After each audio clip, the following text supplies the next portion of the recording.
હું જિલ્લા ખેતીવાડી અધિકારી જુનાગઢ જીગર ભટ્ટ આપને જણાવું કે હાલ ઓક્ટોબર માસમાં જે કમોસમી વરસાદ પડ્યો તેને કારણે જે કોઈ પાકમાં નુકસાન અને અસર થયેલી છે તેને લઈને અસરગ્રસ્ત વિસ્તારનો અમે રિપોર્ટ કરેલો, જેમાં તમામ તાલુકાના તમામ ગામો એટલે કે 521 ગામો આવરી લીધેલ હતા. ત્યારબાદ રાજ્ય કક્ષાએથી જે સૂચના મળી તેમાં તાત્કાલિક અમારી 85 સર્વે ટીમોને 9-10 તાલુકામાં ઉતારી અને 521 ગામોમાં તાત્કાલિક સર્વે અને પંચરોજકામની કામગીરી પૂર્ણ કરવાની સૂચના મળી.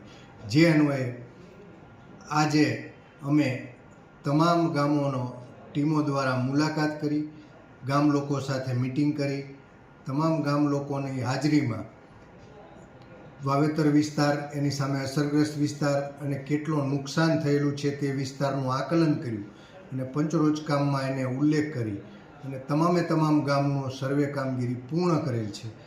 અત્યારે હાલ થોડું ઘણું 2-3 ગામો જે બાકી છે એ પણ હમણાં પૂર્ણ થઈ જશે. એટલે આજે એનો જે કંઈ રિપોર્ટ આવશે તાલુકામાંથી એ તમામનું આકલન કરી અને એનો રિપોર્ટ રાજ્ય સરકારશ્રીને આજે ને આજે સુપ્રત કરવામાં આવશે તેવું આપને માધ્યમથી હું જણાવી રહ્યો છું.